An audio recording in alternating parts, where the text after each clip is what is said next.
Welcome to Moving Medicine, a podcast by the American Medical Association. Today's episode is a session with AMA President Dr. Jesse Ehrenfeld at the South by Southwest Conference in March 2024. In it, he moderates a panel of 4 physicians discussing AI, healthcare, and the strange future of medicine. Panelists include Dr. Claire Novorol, the founder and chief medical officer of Ada Health, a digital health company using AI to help diagnose and treat patients. Dr. Mark Sendak, a population health data science lead at Duke Institute for Health Innovation. And Dr. Alex Stinard, an emergency room physician and regional medical director of Envision Health Care in Orlando, Florida. Here's Dr. Ehrenfeld. We've got 4 technology experts. They're not just technology experts, they're all physicians. My name is Jesse Ehrenfeld. I'm an anesthesiologist, I'm a physician, and I also happen to be, this year, the president of the American Medical Association. When I think about AI-enabled tools, their potential to radically transform the healthcare system, I think about them from the lens of my work as a physician, my work as an educator in medical school, but also as a public health advocate. And look, we all know that healthcare is a mess today, right? Has anybody tried to find a new primary care doctor lately?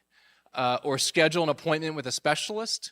49 days is the average wait time to get in to see somebody for routine care. Long delays, record demand, workforce shortages, and clinicians who are increasingly burned out.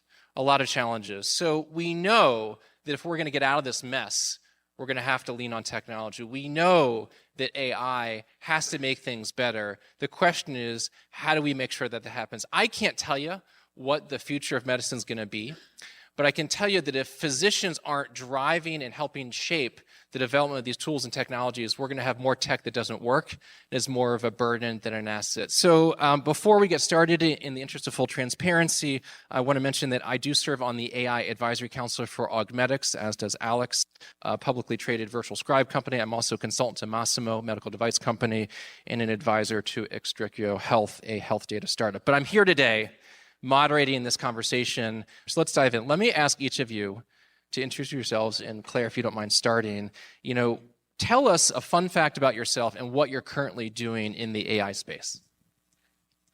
Hi, everybody. So I'm co-founder and chief medical officer of Ada Health. As you may be able to hear, I'm from the UK. I worked as a doctor in the UK and co-founded Ada more than 12 years ago now. And by way of Cambridge, and then London in the UK, Berlin for a number of years. I made my way over here, and for the last 2 years I've been living here in the US. Ada is best known for its consumer symptom assessment app.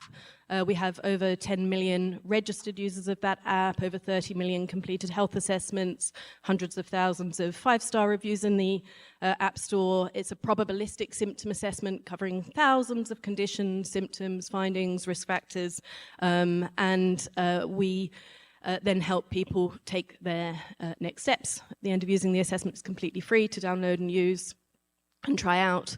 Things that we're working on right now. So we also work with many large health systems across the world, in Europe, here in the US, several of the largest health systems, also with government health systems, health plans, and we work with life science companies as well. And the focus there really is on accelerating the path to diagnosis and treatment for people who have conditions that are often hard to diagnose, underdiagnosed, with delays in accessing treatment, so rare diseases and even common diseases that are often underdiagnosed. And I think the other thing maybe just to mention, in our system is not a generative AI system, but we are doing a lot of work on integrating with these new generative AI tools and complementing what we do with that, which I'm sure we'll get into a bit. Perfect, thanks Claire. Mark, fun fact, what are you doing in AI? So I've been a population health data science lead at the Duke Institute for Health Innovation for 9 years. Every year we work on about 10 projects that are internally sourced. We function as like an internal R&D group within the health system, hard money funded, and probably about 30 to 40% of our portfolio over the years has been machine learning AI. So we've done chronic disease management, sepsis, acute care, ED triaging, perioperative scheduling, And then 2 to 3 years ago, we started a multi-stakeholder national collaborative called Health AI Partnership. So now I spend a lot of time also thinking nationally, kind of what are the policies, regulations that we need to be kind of advocating for to help disseminate best practices on the ground within healthcare delivery organizations. Perfect. And we'll get into a lot of that, obviously, in the course of the conversation. Alex, what do you do? All right, my name is Alex. I work for HCA Healthcare. We're a pretty large healthcare organization, the largest provider of inpatient medical services in the country. I do emergency medicine. I'm kind of at the synergy of care and AI. I work with Augmetics and HCA developing ambient documentation solutions. So that's basically having a computer listen to our conversation and make a note. So we're trying to make it so that being a doctor is not so painful, because it is painful right now. Thanks for that. And just so people understand the pain, at the peak of COVID, for like a hot second, physicians, nurses, healthcares, we were cheered. I remember walking in the hospital one morning and there was like this chalk art, like, thank you for what you're doing. And then suddenly we got demonized. And attacks on science started happening. And that's, I think, one of the unfortunate legacies of COVID. And at the peak of the pandemic, 2 out of 3 physicians in the US were burnout. Clinical signs and symptoms of exhaustion and burnout. And that's receded a little bit. But unfortunately, it hasn't gone away, and it's driven by the tremendous pressures on the healthcare system. We do not have enough doctors. We do not have enough nurses to take care of the exploding demand that exists every day in America. People are living longer, more chronic disease, not enough of us to go around, which brings us this conversation about how can the tech actually improve things, scale capacity, augment what we're able to do. It's clear AI is on the top of minds of physicians, healthcare workforce professionals, but some have been using similar tools for a while now. What's changed in the last few years, right? You've got a company, you're not new. You've been practicing for a while at HCA, and you've been thinking about technology for quite a while. Something feels different about this moment, this era. What is it? What's changed? What should we be thinking about? So we've been doing this for more than 12 years. I guess if I look back 12 years, first of all, there was a lot of excitement or the beginnings of the excitement and sort of aspirations and a lot of talk, but not much really happening in healthcare back then. And then I think it started, sort of with simple point solutions, admin tools, non-clinical sort of AI solutions. I guess then, of course, you had the sort of narrow AI, machine learning solutions for very specific tasks, sort of radiology and so forth, trained for that very specific use case. Ada, what we do, this is also, it's purpose-built for a very specific task. It covers the breadth of medicine, thousands of conditions, finding symptoms and so forth, but it's trained for that very specific task. And we have seen that evolution, but of course, recently what we've seen is these general purpose AI tools across the board, so obviously generative AI, LLMs, tools like ChatGPT, they've really gone mainstream. And people are starting to look at how do we use these in healthcare, across all industries, but in healthcare. And that's obviously really interesting because they've kind of been trained on the whole internet. So they haven't been purpose-built just for healthcare. And there's so much potential there. And we really need tools with potential like that in healthcare, but there's obviously more risk. We really need that sort of focus on safety and quality and working with clinicians, working with the systems, partnering with them, and really thinking about those things. And the speed of some of the sort of change that's going on and the testing, and it's sort of so mainstream, anyone can test these things out. I think that's so different, and I'm sure we'll get into it, but obviously some of the challenges with them, like hallucinations and non-deterministic, so you can put, every time you put you can put the same input in, but you will get a different output each time. These are really challenging things to overcome. So, Mark, Alex?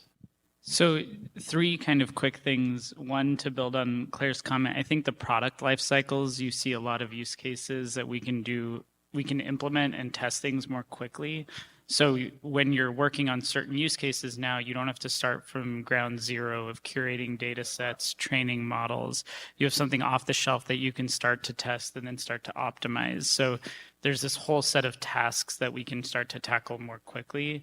The second one, which I'm curious, like the makeup of this room, probably big companies, small companies, something I have seen from like an innovation standpoint, it harkens back to when I first got started in this space. It was like 2012, 2013, the massive EHR companies were rolling out.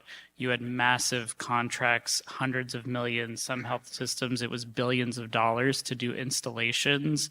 And it really tampered down internal R&D and internal product development because you had a lot of reliance on external large companies to build solutions for everything. I'm seeing that right now again with the way that people perceive large incumbents being able to tackle like everything. And so it does kind of create this environment again where we have to start to show people again that, oh, there's a lot of expertise internally that we can harness to solve problems. And then the third one is the regulatory piece. I think increasingly health systems have been implementing algorithms in clinical care for decades. Just the last 2 years, there's a lot of forces, different regulatory agencies, states coming out with things that health systems are struggling to kind of make sense of what they should be paying attention to, how this adapts what they do in practice. So yeah, I think it's the technology, but then also some of these other actors, there's a lot more energy. And we're definitely seeing, I think, that regulatory pressure because of concerns related to some of the challenges around how do we not exacerbate bias? How do we not harm patients of color because an algorithm was trained on a data set that had bias in it? How do we make sure that we improve access and equity through the deployment of these tools? And we have seen some spectacular failures of algorithms and AI tools when deployed at scale. Alex, what's your thought? What's different now than we were a few years ago? So I noticed when I was wearing Google Glass to see patients a few years ago, there was excitement. Of course you were wearing Google Glass. But certainly when people would look at me, they were kind of like, what is that? What are you doing? But now when I'm saying, hey, I'm using the AI scribe, there's a lot of excitement. So the patients have excitement and the physicians have excitement. So I'll get emailed yesterday, text yesterday, hey, when are we going to get that AI scribe? I want to really get my hands on that. And then when patients say, hey, you're using AI scribe, I'd love it if you do that. So I think just the buzz of AI hitting the community makes everybody super excited about it. But I think they're excited because they use it in their daily life. So if you think about a year ago, you were saying, this is kind of like, what's ChatGPT, what's Gemini, what's Claude? But now that's getting incorporated into their life, they see the actual true value of it. So it's kind of like, wow, I can clean up an email really easily. Maybe my doctor should be using those same tools when they're writing their note. So this is another thing I noticed is this is the first year, so I've been doing medicine about 20 years, that we had less clicks. So my wife, she knows about clicks, but my kids, they don't really know about clicks because they only think about clicks on their phone, not clicks on a mouse. But we do most of our work on a desktop. But to say this is the first year where we spent less time at our computer, meaning probably more time with the patient, not more time in the doctor's lounge, but this is the first year where I can say we spent more time with our patient rather than with the computer. Less clicking, certainly a laudable goal. AMA study and others have shown that for every hour we spend seeing patients, talking to you in an exam room or the clinical setting, it's 2 hours on paperwork in the EHR. That should be flipped around, and obviously there are opportunities for the tech to help with that. Medicine doesn't stand still, and neither do we. AMA members don't just keep up with medicine, they shape its future. Help move medicine, join the movement. Visit ama-assn.org/movingmedicine. So a lot of challenges in developing these tools in a healthcare system. What are some of them? So when we are seeing a patient, healthcare is pretty important, meaning that literally there's lives on the line. So we want to make sure that we are validating everything that we do by the computer with a doctor. So we're not trying to have the computer running by itself, making medical decisions. We certainly would love to have a double check on the doctor, meaning, hey, did you send home that patient with that heart attack? Hopefully not, because you looked at that lab. But if as a doctor you have hundreds of numbers to check each shift, there's a possibility you could overlook something. So having a double check, but also making it so you have help just with your everyday tasks, kind of like I wouldn't really try to do my email without spell check. Do I really want to go to work without that extra check? I'm like that. I'll tell you, I'm an anesthesiologist. I see patients, and I had this very strange experience the other day where I'm a pretty sophisticated electronic health record user. I'm an informaticist, president of the AMA. So I look at the chart, I see my patient, I talk to her about surgery and anesthesia, and I walk out of the room, and just as I'm about to leave, she goes, "Doctor, one other thing." Turn around. She goes, I just don't want what happened. I don't want to see what happened the last time happen this time. So I'm like, well, what happened last time that I didn't see in the note? And she goes, well, I had a cardiac arrest in the recovery room. I was like, yeah, I don't want that to happen either. And I went back and buried in a little tiny nursing note in a place that I would never have thought to look in no structured way is this indication that, yes, she in fact had a cardiac arrest. That kind of critical piece of information shouldn't be hidden. It shouldn't be latent. It should be served up in a way that is obvious and actionable when we need it. And obviously there are ways that these tools can help. All right, Mark, Claire, challenges. So one of my favorites, which is not like the tech answer, but it's change management.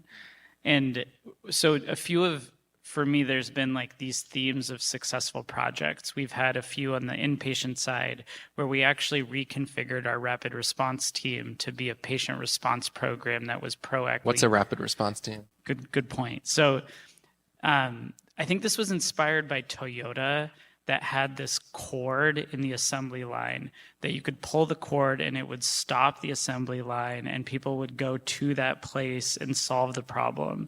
So they brought that into healthcare. I think this was in like the 2000s, where sometimes it is a button or a cord where in a room you can initiate a rapid response where people come to the room and address some acute event that is happening with a patient. So it's interdisciplinary, typically very responsive and reactive. But so what we did is we started with sepsis, then we did cardiac deterioration, we did ICU transfers, mortality. So for each of these, we have algorithms that are running to proactively identify high risk, and then these interdisciplinary teams will go see those patients. And so this for me is an example where when you're building tools and technology in healthcare, there is this dogma to seamlessly integrate into clinical workflows, meaning that you have to take what you're doing and put it in the way that the clinician is doing their job already. But oftentimes, if you want to actually change the way that healthcare is delivered, so you need to change the way roles are structured, you need to change communication channels. So for me, that's kind of the untapped potential, because if we start to kind of relax some of the constraints of our workflows, of our structure, it opens a lot of opportunity to actually deliver care in a different way. Thanks. Claire, you mentioned hallucinations, other challenges, or you can talk about hallucinations. I will build on the change management. I mean, I think this is so critical, of course. Healthcare's complicated, and these health systems that we want to integrate our AI tools into are complex. And so that's one of the biggest challenges. Actually, if we go back to when 12 years to when we started ADA, we started building our probabilistic system with the goal of supporting doctors in clinical decision-making and diagnosis. And we quickly learned, we had a prototype and we were testing it with doctors, primary care, physicians in clinics. They just didn't have the time. They didn't have the time to do double entry, enter this information twice, and didn't necessarily believe they were going to get enough benefit from using it to spend that time. And so we actually flipped our approach and translated all that medical knowledge into patient-friendly questions and information so that we could put it in the hands of the patients and actually gather that information before the doctor consultation as a pre-assessment. And the patient has the time and all this information, and instead of having the doctor have to ask all of those questions during the consultation, can you collect that information from the patient in advance? Each question is built on the ones before, what's the most relevant next question to ask, thinking much like a doctor thinks, reasoning in that way, and then not only steer the patient appropriately, but hand all of that information over to the clinician into the health record so that it saves them time and it's there if they want it. They don't have to spend any time putting extra information in, but it's saving time rather than taking time. And I think those are the kind of challenges that you have to think laterally and creatively around, because I think we would still be banging our heads against a brick wall if we were really, really trying to put this in the hands of doctors and say, you must spend the time, you must put all of this information in yourselves. So AMA does a lot of surveys of our members, physicians nationally, nationally representative survey of physicians, U.S., that we did in the fall. 4 out of 10 physicians roughly today in the U.S. are using AI tools. Now, it's mostly the unsexy back-end operation stuff. It's supply chain management, scheduling, billing, fighting with the insurance companies, do prior authorization, those kinds of tools. But where do you guys see AI going in the short and the long term? And what do we need to make sure that we're successful in having deployments that actually can solve problems? So I guess with the AI, you'd hope that we have better healthcare cheaper. I think that's what we'd all vote for, and making sure that everybody has access. So those are pretty big goals, meaning saying that we're going to have healthcare that is available to everybody that costs the same as a gym membership. Do you think we could do that? That would be life-changing. I think that's going to take a little while, but currently right now, if we can just get to the point where we can make healthcare more attainable, meaning that you can access your information, it's your information, you can access it the way that you want to access it. Most people want to access it on their phone. So I think making it so that you can have access to your own information, if you're able to look at that information and be able to organize it in a way that you as a patient can understand and it's not in jargon like a physician, that would also be very empowering. And then take it to that next level to say, can we take action on that information, meaning that you have a clinical decision support that's supervised by a physician to say, now I have information, I can analyze that information, and I can take action on that information, meaning that we can try to make you feel better and live longer. That's what we're trying to do. Perfect. Alex? Claire? Mark? So I'm really happy Claire's here because her company is patient-facing. And I would say historically, I work in a health system. I've been in a health system for 13, 14 years. We build a lot of tools. We're really scared to implement things that are patient-facing. And this is like, I don't think unique to any single institution. Healthcare remains highly centralized. Expertise remains highly centralized. So for me, yes, maybe we'll see bigger diversity in clinical operational use cases within hospitals, but I see the real kind of shift in being the opportunities for patients to be much more users, consumers of AI that is built on data that historically would not have been. I don't think the health systems weren't building those products. So it's going to happen. It is happening. And I think we're going to have to start to build those bridges between different communities trying to serve these needs. Yeah, and in order to be patient-facing, you need to, and we're a clinical tool, so there's a lot of use cases for AI, and very valuable use cases on the non-clinical side, admin side, improving workflows, creating efficiencies. But then there are also clinical AI tools, and we are one of those. We do make the workflow more efficient and hand over the information to the clinician and so forth, but we are doing clinical assessment. And that means you need an enormous focus on safety, on quality.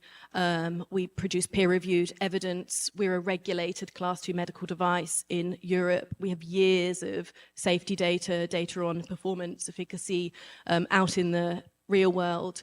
And that's a huge mountain to climb and needs years of dedicated focus. I agree with you on the importance of the patient-facing side of these tools, but I think that's something with these new generative AI capabilities. I think that it will take longer to put those in the hands of patients. I think that's that sort of safety side, the reliability, being confident that you get the same answer each time with the same inputs. You don't have these hallucinations. You can completely confabulated sentences that sound highly plausible to the layperson, but are completely made up. We need to really overcome some of these challenges and be very confident in those before we put them in the hands of patients. So let's stay with the patient concept, because we've got a lot of patients sitting here, potential patients in the audience. When you walk in to a clinic or healthcare setting, or you download an app, a health app that's got AI in it, as a patient, what should you be asking, right? How do you know, can I trust this tool or device or answer that I'm getting from somebody who's using this health AI tool? Yeah, it's a really important question. There are certain things that patients, consumers should be looking for and asking themselves, but I would start with the fact that it is hard for the consumer to do some of these things and to know that this is a company they can trust, that's credible and a product they can trust. So ultimately, the burden of responsibility does sit with us and with the industry to really have high standards and ensure that those are met. I would say all of the organizations building these tools and deploying them, partnering with AI companies, really, really need to take a very responsible approach. As a consumer, I think you look and you see how seriously does this company take safety and quality and measure that and evidence that. Do they have clinicians in the team? That's one thing that you can look at. It's no guarantee, but that does show a commitment to being clinically led. What do they do with my data? How serious is this company around privacy, security, HIPAA compliance, GDPR compliance? Do they sell my personal health data, or do they have guarantees that they'll never share it without my consent? For the specific use cases, I ask them to share it. All of these things you really ideally would look out for, but patients and consumers don't read the small print most of the time, so we really have a responsibility as an industry. That's great. The whole concept of, what are companies required to do, then what do they actually do, what's voluntary, what's regulated, is a bit of a moving space, Mark, and I know that you have a lot of thoughts about that. I'll give a terrible example of something horrible that a company did that I saw, which is, you all know HIPAA, right? Privacy, patient data. HIPAA only applies to certain entities, covered entities. You have to meet the definition of a covered entity, meaning that you provide healthcare in most circumstances. But if you're just a company and you're not a covered entity, HIPAA doesn't apply to you. So there's a company out there, and I don't need to name them, but they labeled their app as HIPAA compliant. HIPAA doesn't apply to them because they're not a covered entity. So they can sell the data, they can do anything they want with it. They're technically HIPAA compliant because HIPAA has nothing to do with this company. That is completely misleading, right? Like, companies should not do that, and yet we're starting to see examples of that, unfortunately, on the consumer-facing side. You took care of the nation. It's time for the nation to take care of you. The AMA stood by America's physicians and patients during the pandemic, and we're not stopping there. We're fixing prior authorization, leading the charge on Medicare payment reform, supporting telehealth, fighting scope creep, and reducing physician burnout. It's time to rebuild, and the AMA is ready. To learn more about the AMA Recovery Plan for America's Physicians, go to ama-assn.org/time to rebuild.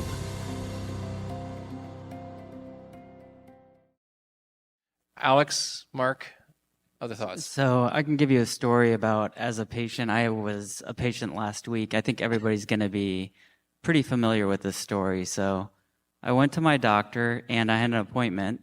I went to the room. I got to sit for 2 hours. And then when the doctor came, I mean, I've had the same doctor for 10 years. We talked about what was going on. And then when he was leaving, we call it this like doorknob question. I forgot I had to ask him another thing. And I felt almost like I was being a burden, even though we're friends, because he's so far behind. I know he's behind because it took him 2 hours to come see me, and I know he wasn't having a latte. And then we talked about what was going on, and then we kind of felt rushed. So it's like, as a patient, like he comes in, it's almost like a transaction. He's like, I see what's on your chart. I know why you're here. I'm trying to get in and out because I'm already late, and I need to get this done. So it's like we're not having the niceties of how the family's doing. I'm not able to express myself because it's like, get that check mark done. You're here for your blood pressure. And then, oh yeah, I forgot, I kind of had a question about my diet. But then to ask that, it's almost like me as a burden saying that I waited to come talk to my doctor, which maybe I only see once or twice a year, but to say that I feel rushed, that I can't really express myself to them. And that's not because he's a bad doctor, it's because of the workload he has. So some of the ways that we're trying to solve that, just at the here and now, would be, let's take that AI tech, meaning we'll try to do a pre-chart for him. So a pre-chart would be, hey, what's going on with Alex? What kind of medicines is he on? What's kind of been in his past medical history? We're going to validate that. So then part of his chart's already made up, who am I? And then the why am I here visit part, we have a recording going on with automatic speech recognition saying, hey, this is a transcription of what occurred in the space. So then he doesn't have to be at a computer looking at it and then saying, oh, my working memory only has 20 pieces of information, so I need to write this down because I might forget it because I might have to do this at my pajama time when he's doing his notes tonight. So then he's doing part of the note now, making sure he doesn't forget critical facts, and then trying to do it late at night. So then you could see why he feels rushed. But if we're able to have like an ASR, the whole transcript for him that he can look at later, plus he can just talk to me as an individual, not feel rushed, then I can get everything I need out.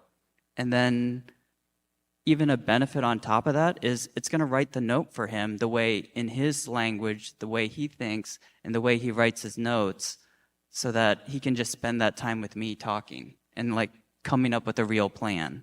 Because that's why I went to the doctor, not to be, hey, I'm here for a check mark, I need to get my blood pressure checked, and I'm in and out. So it's like, that's the real goal, is to say, hey, let's make it so that right now you can go see your doctor and not feel rushed and get everything done, and then make it so that the doctor doesn't actually feel rushed. I think that's right. When I go and see patients, which, I do most weeks, the value I bring isn't by filling out pieces of paper or clicking buttons. It's by putting my hand on the shoulder of the patient and helping them through, in many cases, a hard moment because I'm an anesthesiologist and to come in for surgery. The AMA has a pilot going on right now that's on that pre-charting kind of spectrum, which is to basically, we all continue to learn and go to continuing medical education meetings. It's not a very efficient way to get me the knowledge that I need in the moment. But there's a pilot that we've got going on that's using AI.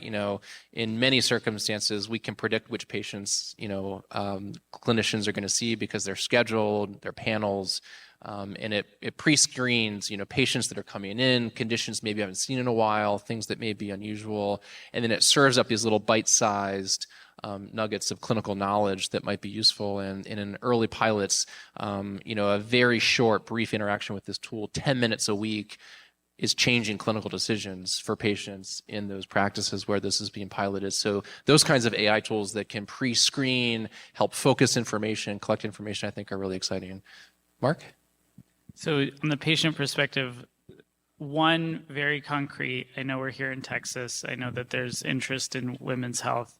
When we talk about the implications of privacy and non-HIPAA covered data collection, like there's been FTC, Federal Trade Commission action taken against companies that are selling data. And yeah, I think depending on the medical condition, how you share data with tools that are not your doctor's office, because unfortunately that's what HIPAA primarily covers. Like your data and data about you and the medical conditions in your data that may be shared with companies, with other state actors. Like, I think that it's just, you have to be very careful.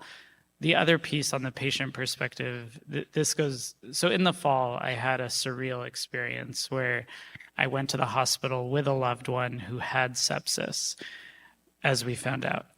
And I was with this person prior to going to the hospital. We went to an acute care visit, then to the hospital. I helped build the sepsis algorithm that runs at the hospital that we were at. I know everything that goes into it. I know the definitions of sepsis. And so it was clear to me kind of the trajectory that this person was headed on. And we were still in a packed ED. We got the provider up front where we had an initial triage. We waited back in the waiting room for another hour or two, waited to get IV antibiotics started. We ended up going to an overflow section. So this was an adult who ended up going to an overflow bed in a pediatrics unit. Lovely fish on the walls. That's, yeah. But I mean, it was, I think for me, a reminder that you can have the most amazing technology, but there's still kind of the core operational challenges that hospitals face. And at the end, the algorithm was going to do nothing unless like this person got the treatment that she needed, which she did, but it wasn't the technology. Yeah. All right, so I've got two quick questions for each of you. So Claire, here are two questions.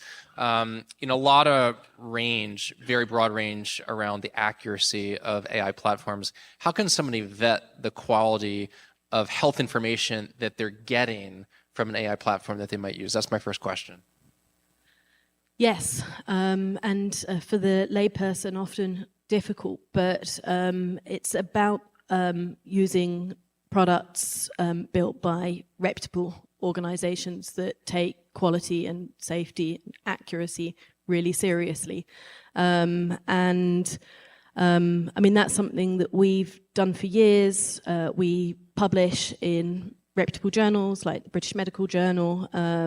We test our tools on edge cases, difficult cases, less common types of presentations, thousands of different presentations against other tools like ours, against doctors, seeing how they perform.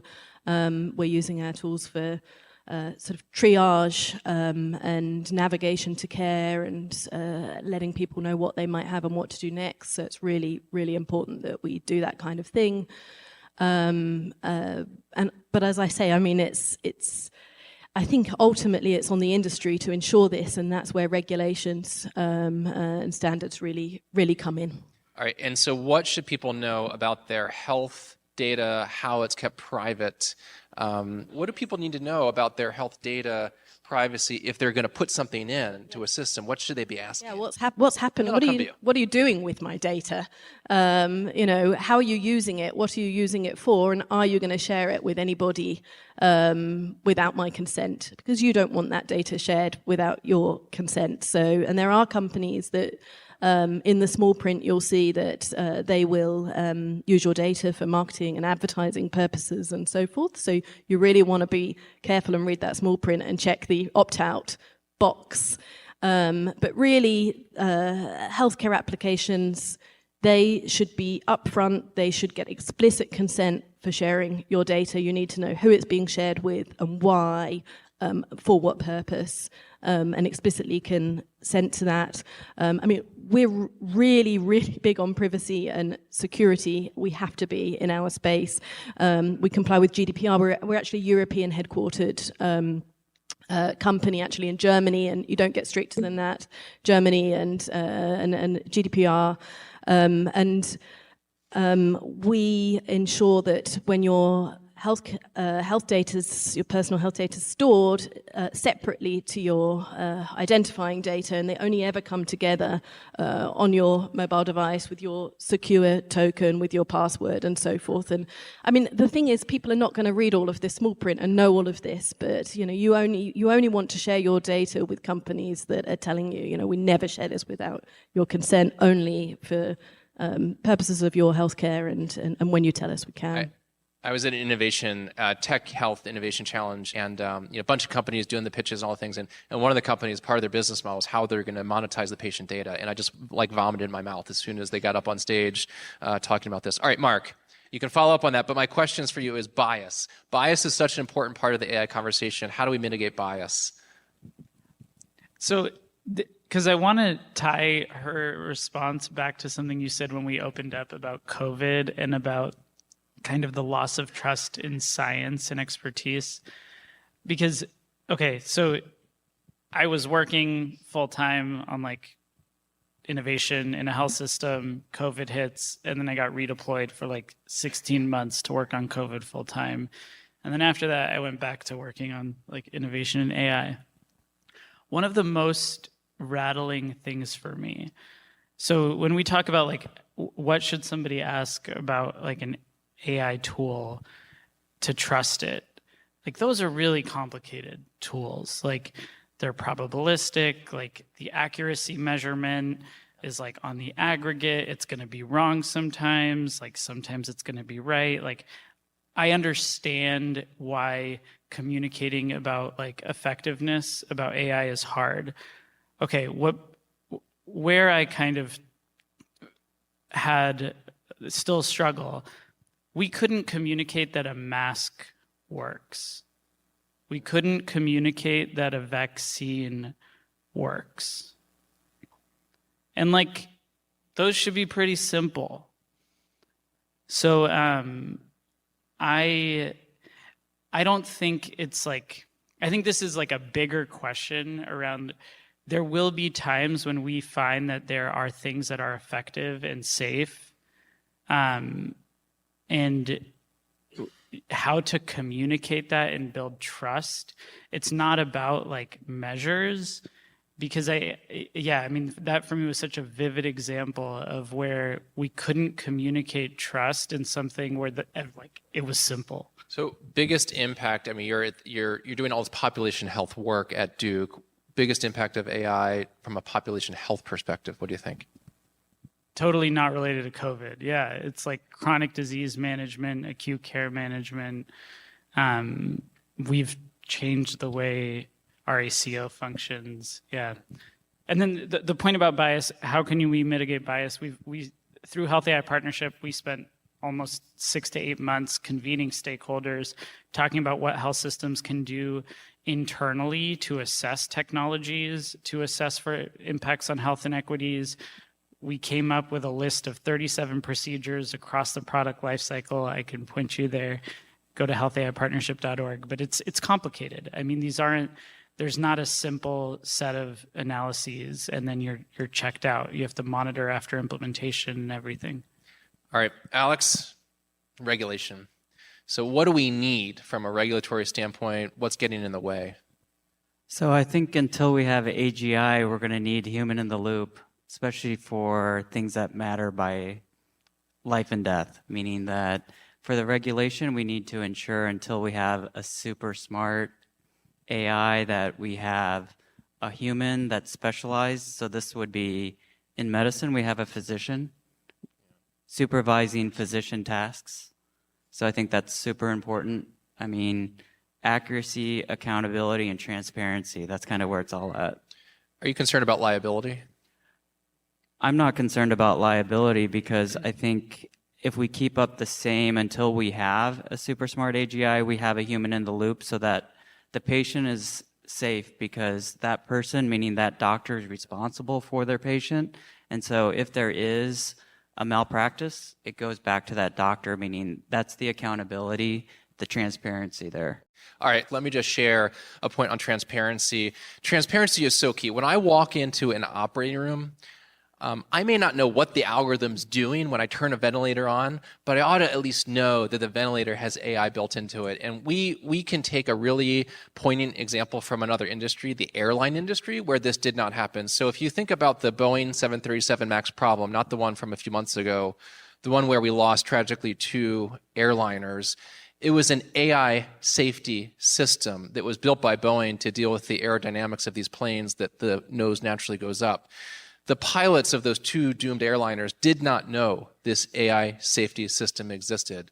It was not in the operations manual. There was no specific training. We simply cannot allow that to happen in healthcare as we start to build and incorporate these tools. We always need to know that there's AI doing something, even if we don't know what it's doing, so that we can turn it off or step in, be that human loop. All right. With that, let me say thank you to this amazing panel. Thank you to the best audience at South by Southwest. See you next time. This has been Moving Medicine, a podcast by the American Medical Association. Subscribe today and never miss an episode. Thanks for listening.